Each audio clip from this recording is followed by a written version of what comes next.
Hello guys, you're welcome back to my channel. My name is Olivia. Thank you, welcome. I'm a Nigerian who lives here in South Africa and I make various content. I'm sure you will like it on this channel.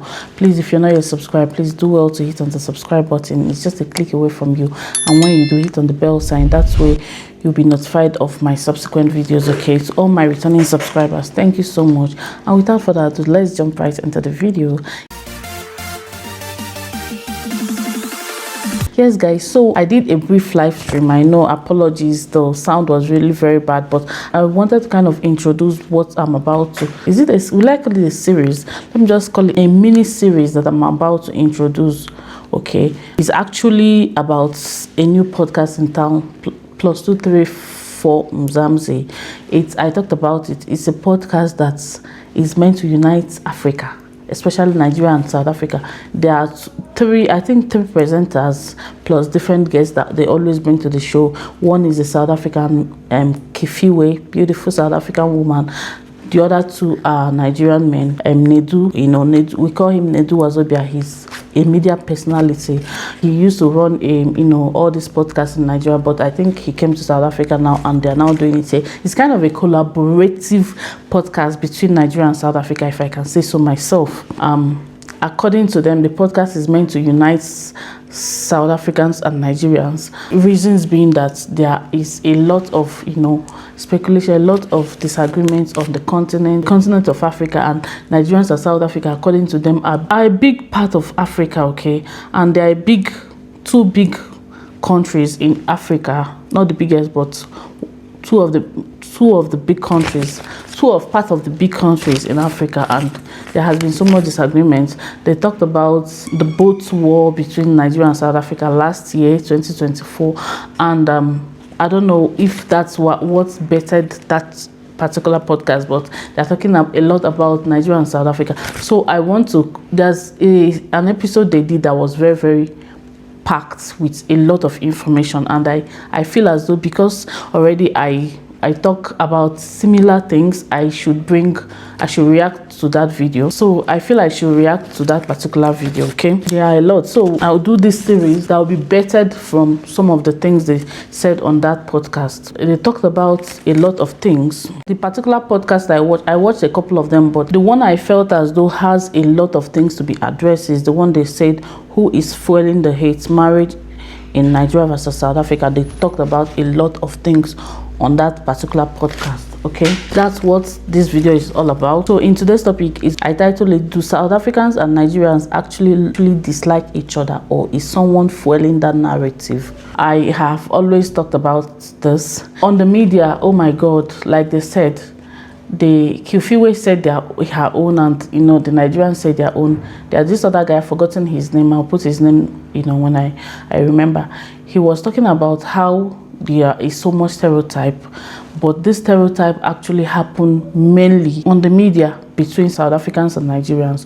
And he was like, so did Kifiwe. Says Kifiwe gave an instance. She was like, when she was about coming to Johannesburg for uni, her parents were like, avoid Nigerians at all costs, because they do a lot of bad things to people. Okay, so then of course she said that her mom or her relative did not have any first-hand information. They did not have any first-hand experience kind of with any Nigerian. It's all about hearsay, and they told her that, and she had that in mind. Okay, if I come to Joburg, I'm not going to have anything to do with these Nigerians, because I heard they kidnap people, they do a lot of horrible stuff. Okay, so then the other guy was like, that is the truth. If you come to Nigeria, they will be like, I hear that they do a lot of horrible things to Nigerians. Immediately they hear that you're a Nigerian, they can do anything to you. So they were like, actually, they've been hearing about this.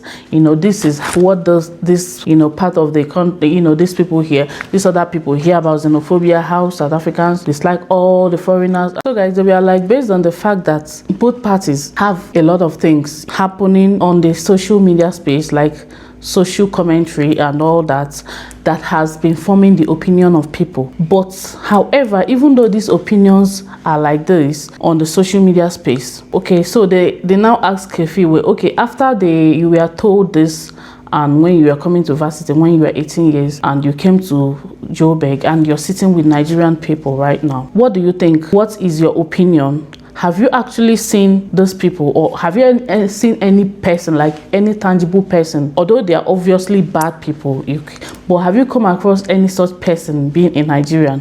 And she was like, no. And then the other Nigerian guy was also saying that even though in the streets of Nigeria, words on the streets of Nigeria say, oh, are you going to South Africa? With all those things that happens, he's been coming to South Africa for the past 13 years, and nobody, single soul, or nobody has ever stopped him to say, where are you going to? Who are you? Where are you coming from? And he hasn't had or gotten any harassment so far from any South African or anybody.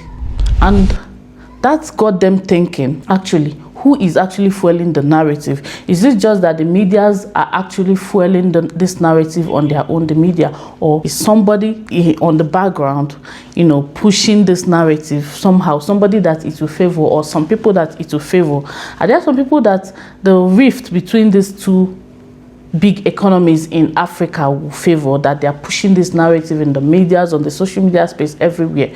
Okay, then again, the person, the guest in the show was like, why he found it very, very offensive, or why he began to think that more, was that during that rift between South Africa and Nigeria, a lot of people were saying, oh, in South Africa, they are buying TVs, fridge, and when you get to the delivery point, like Nigerians are buying TVs, fridge, and when they get to the delivery point, they'll cancel the Uber. And he was like, no, because I also found it I found it weird. He was like, no, in South Africa here, there are some things that you can't do pay on delivery. And it's true. For me, I know that. I was like, okay, is it this South Africa that I am, or another South Africa? Because on the media, they were like, Nigerians are buying fridge, TV, big items, and it's appearing on people's doorsteps. And he was like, no, even go to Take a Lot, go to all these websites where you can buy things online. There are some things that are not paid on delivery. There is only maybe food, you can pay food on delivery,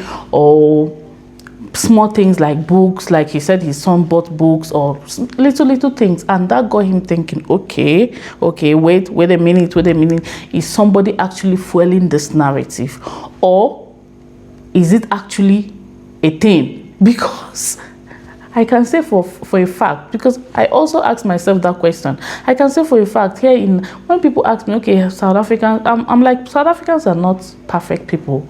Actually, nobody is perfect, but the way they fuel those narratives that, oh my God, this is happening, that is happening, is not just, there's a propaganda. So that is the question.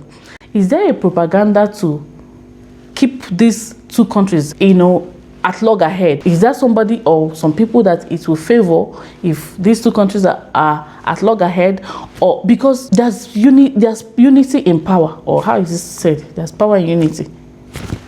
You know what I'm saying? There's strength in unity, and there's power in unity, actually. Okay, so if these two countries are not in unity, that power will not be there, right? That power, the ability to achieve as Africans, will not be there. That is a question. What do you think on the comment section? Really, I really want us to talk about. Remove sentiments right now. If you're Nigerian, or if you're South African, or if you're from any part of Africa, remove sentiments. Really think deep about this. There are some things I tell my kids to always be open-minded, and it's, anybody that is open-minded is very teachable. When you're an open-minded person, you become very teachable. Looking at the rifts between these two countries, apart from, yes, we very much agree that there are some bad apples everywhere. There are some bad apples from Nigeria. There will always be. Nigeria is a country that has 2 million plus people. There are some bad apples. Obviously, there are also some bad apples in South Africa. So I'm not trying to say every human that is an indigenous of these two countries are saints. No, but this misunderstanding where they say South Africans are xenophobic, they dislike foreigners with every drop of them, and they say Nigerians are criminals, and so those kind of narratives. Is it just a social media propaganda that is meant to favor some people, somebody, some continent, some race, some people, or is it a reality? Because looking at the story of Kefiwe and the Nigerian guy, I don't see this. And me as a Nigerian living in South Africa for the past 12 years, I'll tell you that on ground, I always tell people that on ground is not how people perceive South Africans. I understand South Africans, their grievances, but in real life, if they see that you're a Nigerian, they actually smile at you and they ask you questions. The other lady was asking me, oh, okay, how the flight between Nigeria and South Africa at Woolies the other day? Okay, how do, the people are genuinely curious when they see that you're from this part of the world, and they're like, okay, they don't really come at you with, so much disdain, and however, I know that some other people that obviously have these sentiments that Kefiwe's mom told her, like, assuming you've been told, oh, these people are dangerous. If you also, there are some people that have this sentiment at the back of their mind already, or they've been told, okay, they also have different ideologies, or they have different approaches towards foreigners, but however, they also wait and look till they see that person is actually what they say that person is. Obviously, Kefiwe said she had it at the back of her mind for the longest time, but at this point in time that she has never experienced such. And the other guy was like, okay, I always thought that he has been coming here, even when these things are happening, that he has been coming here in South Africa, and obviously that he has not had such an experience. And me myself, as a Nigerian in South Africa, as much as I don't have so many South African friends because of how the country is actually, structured, you don't really have time to be friends. But the few people I've met have never been hostile. You will see subtle hostility, not obvious. You will even see hostility in Nigeria as much as you will see in South Africa. I always tell people, if I go to Lagos, the way some people might say, okay, are you from Lagos?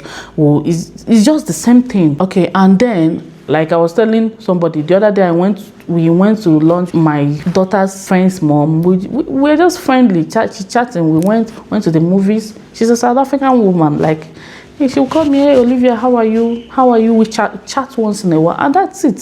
So it's something to really think about, this rift. Another point that the guest on the show brought out was that, one, he brought out the fact that those things, people are not able to order things like fridge, TV, big items in South Africa. It's not possible. If you're a South African, try. Let's do this, experiment. Go to Take a Lot, see if you can order fridge or TV or big items and pay on delivery. It's not allowed, okay? So that's a propaganda. If those things did not happen, actually, the way people were fueling it on the social media space, who is carrying this propaganda? Secondly, he said that, came to ask that, okay, when this kind of things happen, are they really targeted at Nigerians? No. How are Nigerians the only foreign nationals in South Africa? No. And very important question that he asked was like, where do you see all these objections and everything mainly in South Africa? Do you see it in the town, in the suburbs, or in the townships? It mainly starts, let's say, xenophobia, when a few of those things, when they happen, you see them in the township. They were like, do Nigerians actually live in the township that much? That's another question. You hardly see Nigerians in the township. So when people just talk about these things on the social media space, you find out that a lot of people are talking out of ignorance, out of stereotype, out of hearsay. Hearsay is the literal word, okay? Hearsay, oh, I heard that, we heard that, yeah, we heard that, they said that, okay? So there are a lot of things they unpacked on that particular podcast that I will, anyone I talk about, I'll bring to, I'll kind of analyze it, but just know that we are kind of analyzing the +234 Mzamzi podcast, a podcast between South African and Nigerians, a podcast that is aimed at unity instead of divide, a podcast that is aimed at togetherness instead of tearing apart. What do you think on the comment section, guys? Share your thoughts with me. It's very important that you share your thoughts on this one with me, okay? Because I'll be bringing more topics. A lot of things that they talked about on that podcast will be dissecting them, analyzing them on this channel, and I want you people to really actively participate. Please have an open mind, okay? Yes, like they said, and they kept, and I will still say, this is not to neutralize the fact that there are really some bad Nigerians everywhere, but they are a handful, and this is not to neutralize the fact that there are some South Africans that have maybe involved in some hate or whatever, xenophobia. Well, I even hate that word, you know. But this is not to, you know, absorb anybody's pain or disregard people's pain. However, in the bigger picture, broader picture, we want people to have a broader perspective about this and actually compare apples to apple and oranges to oranges. Thank you so much for watching. I will bring the next episode of this. Okay, stay tuned, subscribe if you're not yet subscribed, share on the comments, and tell me what your opinions are regarding this. Like, comment, share this video. I'll see you on my next one, guys. Bye.